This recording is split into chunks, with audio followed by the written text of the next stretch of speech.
যে যখনই আপনারা বিপদে পড়বেন ভগবান শ্রীকৃষ্ণের এই কথাটি আপনারা 3 বার স্মরণ করবেন।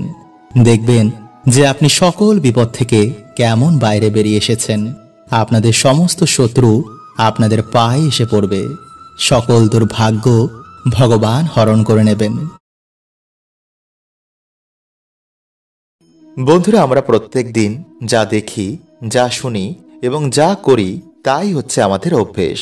আর এই অভ্যেসকে বন্ধুরা দুভাগে ভাগ করা হয়েছে, 1 ভালো অভ্যেস আর 2 খারাপ অভ্যেস। আর এই খারাপ অভ্যেসই আমাদের জীবনে দুর্ভাগ্য ডাকে, আর ভালো অভ্যেস আমাদের জীবন থেকে দুর্ভাগ্য এবং দরিদ্রতার নাশ করে দেয়। বন্ধুরা, আমাদের সকলের মনেই ভালো থাকার, সুখী থাকার এবং ধনী হওয়ার ইচ্ছা রয়েছে, এবং তার জন্য আমরা আমাদের যে আরাধ্য দেবদেবী রয়েছে তার পুজো এবং আরাধনা করি। কিন্তু বন্ধুরা, আপনারা হয়তো অনেকেই জানেন না যে হিন্দু শাস্ত্র ও ভগবদ গীতায় ভগবান শ্রীকৃষ্ণ বলছেন যে সর্বদাই যে পুজোর ফল প্রাপ্ত হবে এমনটা নয়, বরং আমাদের কিছু অভ্যেস এবং আচার আচরণ নির্ধারণ করে যে আমাদের প্রার্থনা ভগবান কবে শুনবেন। তাই বন্ধুরা, যদি আপনারা চান যে আপনাদের প্রার্থনা বা মনের ইচ্ছা ভগবান তাড়াতাড়ি শুনুক, তো বন্ধুরা আপনাদের কিছু অভ্যেস জীবনে অবশ্যই ধারণ করতে হবে। কারণ বন্ধুরা, যখন ভগবান আমাদের ওপর প্রসন্ন হন তখন আমাদের জীবনে সুখ, শান্তি, সমৃদ্ধিতে এবং ধন দৌলতে ভরে ওঠে। তাই বন্ধুরা, সবার প্রথমে আপনারা ঘুম থেকে উঠে কোনো কাজে লিপ্ত হওয়ার আগে আপনাদের যে কুল দেবতা রয়েছে বা যিনি আপনাদের আরাধ্য দেবদেবী তাকে স্মরণ করেই দিনটি শুরু করবেন। কারণ বন্ধুরা, কুল দেবতা হচ্ছেন আমাদের কুলের দেবতা। তিনিই আমাদের জীবনে সুখ দুঃখ সবার আগে দেখাশোনা করেন। তাই ঘুম থেকে উঠেই তাকে ধন্যবাদ দেওয়াটা অত্যন্তই জরুরি। নাম্বার 2, পুজোর সংকল্প না নেওয়া। বন্ধুরা, তার আগে আপনারা ভিডিওটি একটি লাইক করে কমেন্টে আপনারা বলুন হর হর মহাদেব ও জয় শ্রীকৃষ্ণ। বন্ধুরা, বর্তমানে বেশিরভাগ মানুষই পুজো অর্চনা এর জন্য করে যাতে তাদের মনের ইচ্ছা, মনের বাসনা পূর্ণ হয়, তাই তো? আর বন্ধুরা, এগুলোই হচ্ছে আমাদের ভৌতিক ইচ্ছা। কিন্তু পুজো অ্যাকচুয়ালি হচ্ছে আমাদের মনের বাসনা, মনের সকল ইচ্ছা ত্যাগ করে, এই সংসারের মোহমায়া ত্যাগ করে ঈশ্বরের চিন্তন বা ঈশ্বরকে প্রাপ্ত করা। তাই বেশিরভাগ পুজো অর্চনায় বন্ধুরা আমাদের ভক্তির অ্যাকাউন্টে গিয়ে জমা হয়, যা মৃত্যুর পর আমাদের ঈশ্বর প্রাপ্তিতে সহায়তা করে। কারণ বন্ধুরা, আসল জীবন হচ্ছে আমাদের মৃত্যুর পর। এই সংসারের জীবন তো মাত্র কিছু দিনের। তাই যতক্ষণ না আপনি পুজোর সংকল্প নিয়ে আপনি পুজো অর্চনা করবেন, ততক্ষণ কিন্তু বন্ধুরা আপনি পুজো অর্চনার ফল সহজে প্রাপ্ত করবেন না, বা ঈশ্বর নিজে থেকে যতক্ষণ না এটি চাইবে। তাই এর জন্য বন্ধুরা পুজো অর্চনাকে 3 ভাগে ভাগ করা হয়েছে, 1 ভক্তি, 2 মন্ত্র, 3 তন্ত্র। আর এর মধ্যে ভক্তিযোগকে সর্বশ্রেষ্ঠ মানা হয়েছে, কারণ ভক্তির অপর নাম হচ্ছে প্রেম। আর প্রেম কোনো কিছুর বিনিময়ে হয় না। কিন্তু যদি আপনি পুজো অর্চনার বদলে কিছু প্রাপ্তি করতে চান, তো তার জন্য বন্ধুরা আপনারা যতক্ষণ না এই পুজো অর্চনার সংকল্প নেবেন ততক্ষণ বন্ধুরা কিন্তু আপনারা এর ফল পাবেন না। তো এর জন্য বন্ধুরা আপনারা যখনই পুজো অর্চনা করতে বসবেন, হাতে সামান্য জল নিয়ে সংকল্প করতে কিন্তু একদম ভুলবেন না যে এই কারণে আপনি এই পুজো অর্চনা করছেন। আর একেই বন্ধুরা বলা হয় সাধনা, যার জন্য তন্ত্র মন্ত্র বিভিন্ন প্রক্রিয়ার মাধ্যমে নিজের মনোবাসনা সাধকেরা পূর্ণ করে। নাম্বার 3, বাড়িতে যজ্ঞ না করা। বন্ধুরা, ভগবান শ্রীকৃষ্ণ গীতায় বলছেন যে যেই বাড়িতে যজ্ঞ হয় না সেই বাড়ি শ্মশানের সমান। মানে শ্মশানে যেমন ভূত প্রেত বিভিন্ন নেগেটিভ এনার্জির বাস হয়, তেমন সেই বাড়িতে বিভিন্ন নেগেটিভ এনার্জিদের বাসও বেড়ে যায়, যার ফলে সেই বাড়িতে নানা রকম সমস্যা দেখা দেয়, দরিদ্রতা লেগেই থাকে।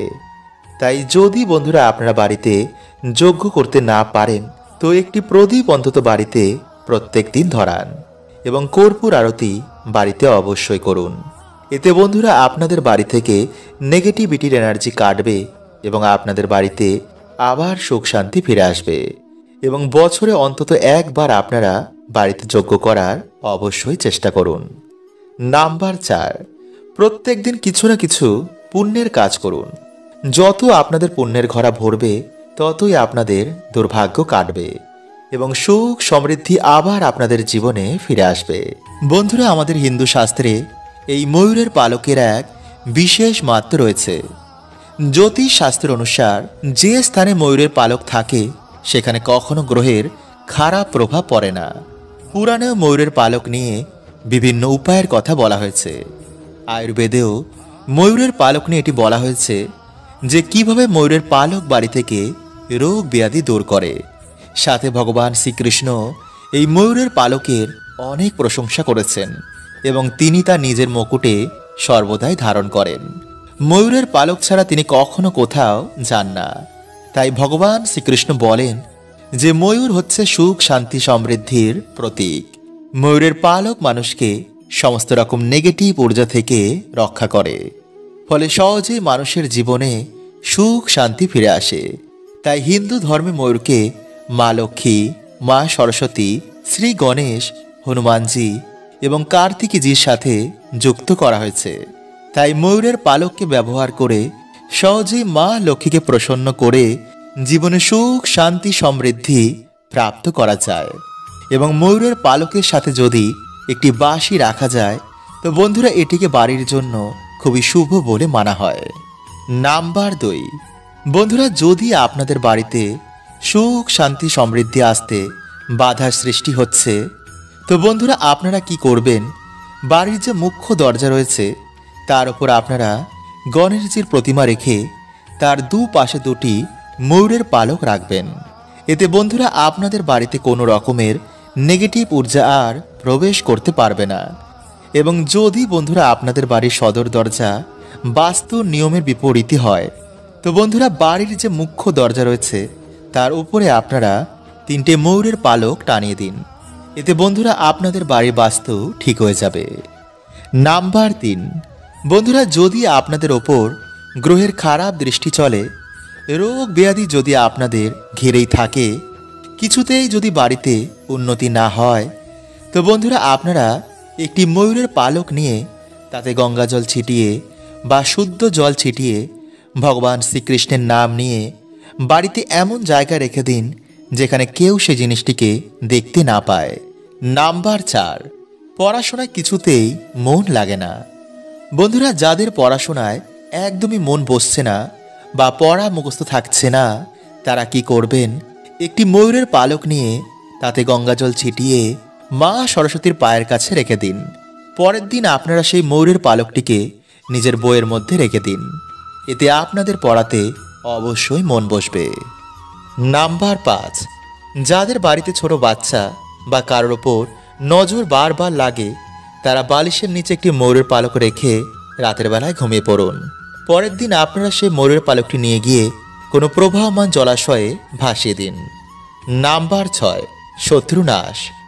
বন্ধুরা, কেউ যদি আপনাদের পিছনে বারবার লাগছে তো মঙ্গলবার দিন আপনারা হনুমানজির মাথার সিঁদুর নিয়ে সেই ময়ূরের পালকে লাগিয়ে দিন। সকালে স্নান করেই সেই শত্রুর নাম নিয়ে আপনারা কোনো জলাশয়ে ভাসিয়ে দিন।